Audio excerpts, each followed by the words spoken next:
Olá pessoal, mais um vídeo no canal Vene Casagrande. Flamengo continua se preparando para os dois próximos jogos.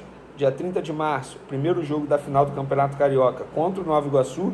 No dia 2 de abril, estreia na Libertadores, na terça-feira, diante do Milionários na altitude, jogo fora de casa.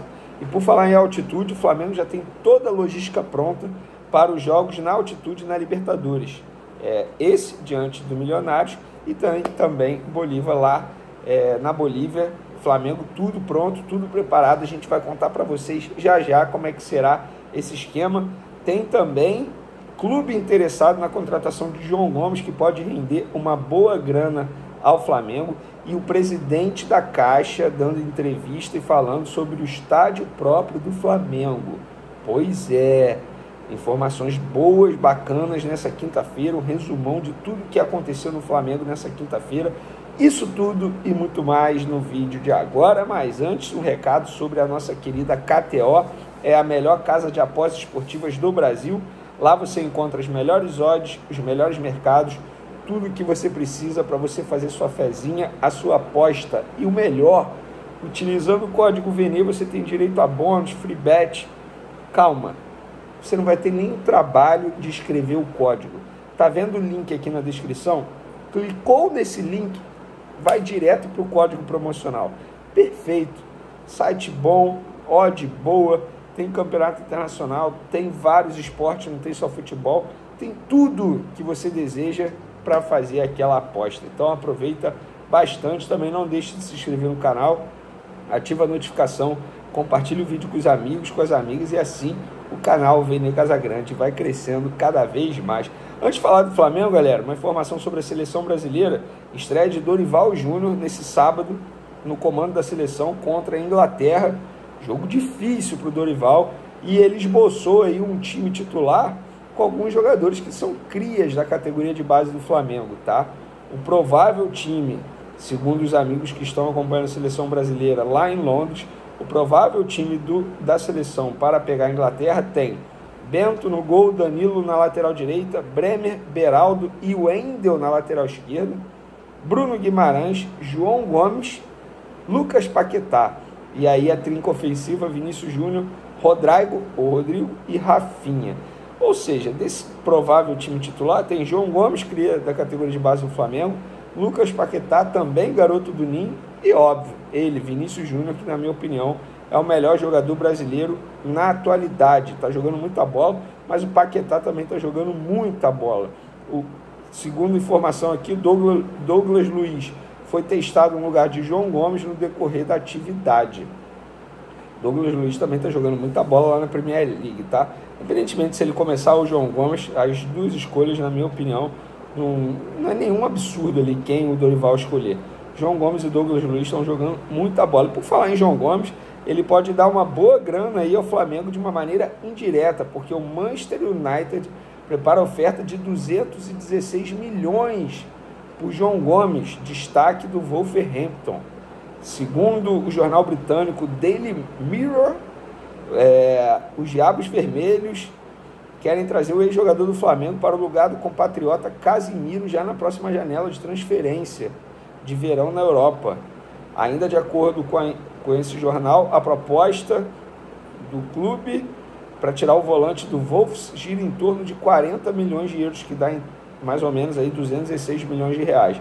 E onde o Flamengo ganha com isso?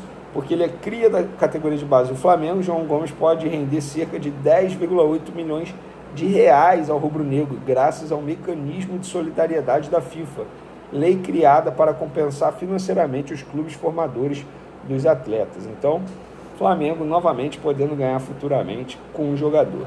Vamos falar agora do Flamengo. O Flamengo definiu o planejamento para jogos na altitude pela Libertadores e repetirá a estratégia de 2019 na Bolívia. Preste atenção, para o primeiro jogo contra o Milionários, no dia 2 de abril, o rubro-negro vai viajar num domingo e treinará em Bogotá, que fica a 2.640 metros acima do nível do mar. Como a altitude não é tão alta, a preocupação é com a adaptação dos jogadores à velocidade da bola. Já para o jogo contra o Bolívar, quarta-feira, 24 de abril, o Flamengo viajará na véspera para Santa Cruz de la Sierra, que fica só a 400 metros acima do nível do mar. Os jogadores irão para os 3.640 metros de La Paz só no dia do jogo, repetindo a estratégia de 2019, quando a equipe venceu San José em Oruro, com 3.800 metros de altitude. Assim como em 2019, o clube quer ter uma escolta permanente de ambulância desde a saída do aeroporto em La Paz e alugar cilindros de oxigênio. A delegação voltará ao Rio de Janeiro logo depois do jogo. A ideia é ficar por poucas horas na capital boliviana para minimizar os sintomas da altitude. E aí, matéria do GE é essa, o preparador físico do Flamengo, Fábio, que é da comissão técnica do Tite, trabalhou com o Tite durante muito tempo na seleção brasileira. Vocês vão se recordar que a seleção eventualmente viajava para a altitude para pegar a Bolívia. E ele conhece muito bem ali como traçar a estratégia, a melhor logística para esse tipo de situação. E ele, em entrevista à Flá TV, ele falou: não tem segredo, cara. Existem o que chamamos de altas altitudes, que são altitudes acima de 3.000. Nessas altitudes, não é que o ar seja rarefeito, é que quanto mais você sobe, menor é a densidade do ar. E, como a densidade do ar é menor, você diminui a PO2 alveolar, a pressão parcial de oxigênio no teu alvéolo, e que diminui assim a captação de oxigênio. Nossa, chiquérrima a explicação dele. Então, a altitude afeta o teu sistema de transporte de oxigênio, mas o mais importante são os efeitos agudos dessa exposição à altitude, quando você sai do avião e você põe o pé para fora, a 3.600 metros, que é a altitude de La Paz. E no aeroporto é até 4.000 metros. Você, na hora, começa a hiperventilar. O que é hiperventilar? Você fica ofegante sem perceber. Eu, que sou da área, percebo que estou ofegante. E todos os jogadores ficam ofegantes também. Isso desencadeia uma série de reações fisiológicas no teu organismo que demoram a aparecer. Não é tão simples como parece, mas o Fábio ele tem uma experiência absurda nesse tipo de situação. Tenho certeza que ele vai conseguir minimizar o prejuízo físico, digamos assim, nos atletas do Flamengo para esse jogo no dia 24. Vamos ver. Eu acho que o primeiro jogo contra o Nova Iguaçu, na final do Carioca, pode dizer muita coisa daqui para frente. Por exemplo, se o Flamengo vence o primeiro jogo diante do Nova Iguaçu, sei lá, de 3-4-0, placar elástico, por que não poupar no jogo da volta alguns atletas que estarão desgastados por conta da altitude?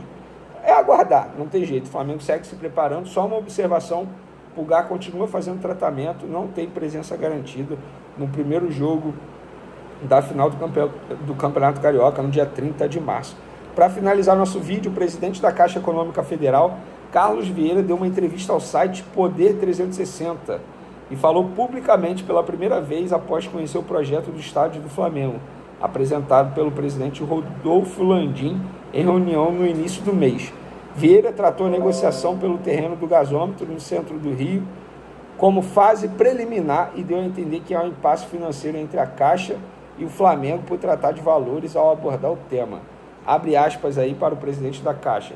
Estamos em fase preliminar para encontrar os termos de interesse comum.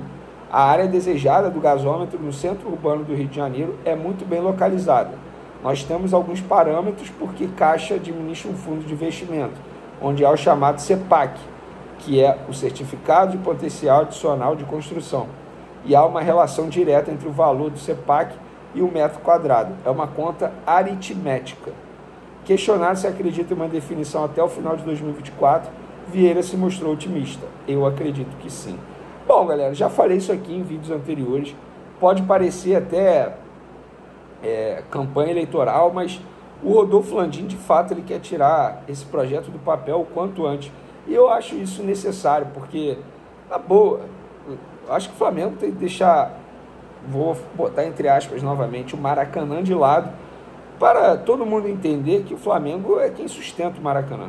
Eu temo pela, digamos, vida do Maracanã quando o Flamengo tiver seu estádio próprio, porque o Maracanã se tornará um elefante branco, a não ser que tenha show toda semana, porque jogo, gente, o Flamengo lota os jogos porque o Flamengo vive um bom momento dentro das quatro linhas.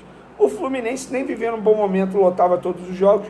O Vasco lota. Eu tenho dúvida, porque o Vasco só manda jogo no Maracanã, jogos grandes, digamos assim, que com certeza a torcida do Vasco, que é uma torcida muito apaixonada, a verdade é essa, carrega o time há muitos anos já, lota o Maracanã. Agora, jogo comum, será que vai lotar igual o Flamengo lota? Fica dúvida, fica incógnita.